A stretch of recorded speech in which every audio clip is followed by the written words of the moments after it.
Hey everybody, thank you so much for tuning in to watch Life's Magical Journey.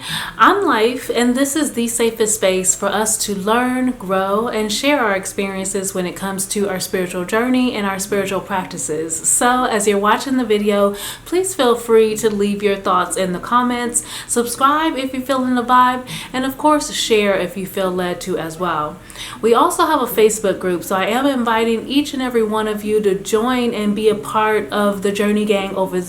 So in today's video, we're talking about how it seems like we easily kind of lose friends and family when it comes to being on a spiritual journey or just a personal growth journey in general. And lots of people experience just the fact that because you are on a spiritual journey or because you have newly awakened, you realize that, oh wait, I'm more than just this body, and this world is not what I've thought it was. So a lot of times, most of us, we just retreat. We go within. We end up doing meditation. We end up doing yoga all the time. We end up reading a lot of books and going down rabbit holes on YouTube. You know what I mean?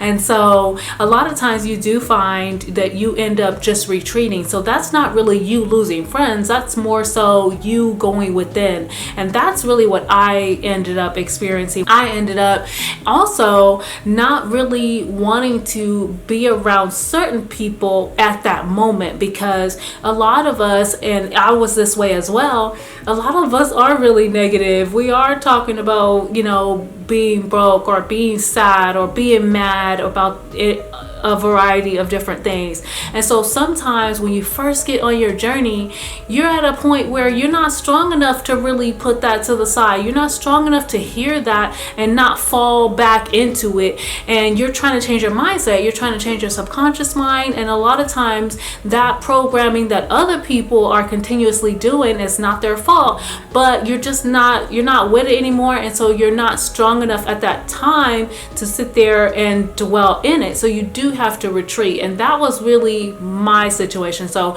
I was in a place where I felt like I'm not going as often, I'm not staying as long. And I got that from Jake Ducey. It's like, if you are not in a strong place yourself, you might not want to present yourself and be around people who are negative or who are just sad or mad or in that rut that we just came out of, right? Because it's easy to fall back into that. And so that was kind of my experience. I just retreated. I just found that it was easier to kind of be alone than to surround myself with anyone. And I even found myself like in my room, like I wasn't even out with my family as much. So that is one way that it can seem like you're losing friends or family when really it's just you retreating. Another thing that can happen, and I really want you guys to be honest with yourself when I say this, okay?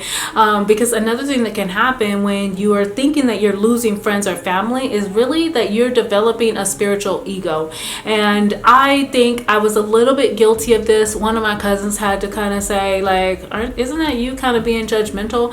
And when she said that, I checked myself. It still meant that I wasn't able to go as often and stay as long because of my own personal reasons, but it wasn't because I was judging people or trying to say, oh, they should do this or they should do that, and I wish they would quit drinking, because I was kind of battling with a drinking problem at the time. And so or they should do that, they should quit drinking with me, or and this kind of stuff. So sometimes you have to realize that you're newly awakened. It doesn't mean that you're better than anybody. It doesn't mean that those people, meet them where they're at. Like, they're still on their path. Like, just a month before, you was drinking and chilling with them, right? And so sometimes when we get on this spiritual journey, we kind of start to feel like we too good or something like that. And I kind of had a little bit of that until my cousin checked me. Thank you, cousin.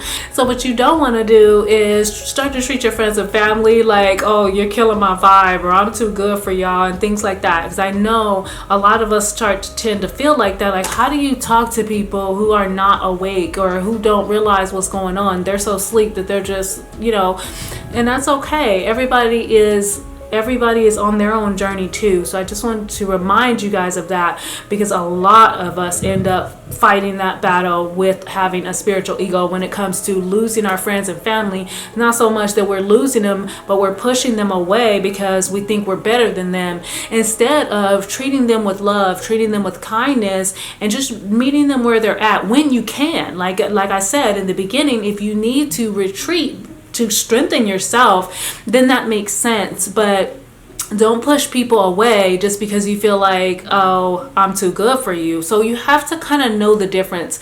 And that's going to take you being honest with yourself to know that difference. Lastly, I want to talk about what it is to balance those two. So the truth is that not everybody is meant to go with you, okay? Not everybody is meant to be your friend. Not everybody is meant to be your lover. Like, some people are going to lose their husband. They're going to move on from their boyfriend. They're going to not be around their kids, or, you know, some people are just not meant to go with you. And I think a lot of times on a spiritual journey, we tend to want to save everybody. We tend to want to drag everybody with us, and that's just not possible. And so I want you to know that balance. Know when you're done retreating, but you just can't be around this person that's just not resonating anymore. And so that is where you actually did lose that friend or that family member, because it just is not a part of your journey anymore. And so a lot of times what happens is it will, like, you'll end up seriously arguing, or something really negative will happen, that the relationship will end. And that's when I say, yeah, you've actually lost that friend or family member, and they're probably not coming back, and you have to be okay with that. And so that is where you find that balance. So it's not you having a spiritual ego. It's not you saying I'm too good, and it's not you saying, oh, I just can't handle being around you in this moment. It's to where you're saying, no, this relationship needs to end, and that friend or that family member has to go out of your life. And so those are the three biggest ways that I think we tend to lose our friends and family when it comes to our spiritual journey or our personal growth journey. It doesn't even have to be called spiritual, whatever you want to call it. But a lot of times when you do start to get better, especially when you start to really awaken to the reality that is this world, you end up losing your friends or family. So I really hope you guys got something out of this video. I hope that you learned something, or I hope that you can teach me something by commenting down below with your thoughts and letting me know how you feel about the video content. So I love you all for no reason at all, and I'll see you next time.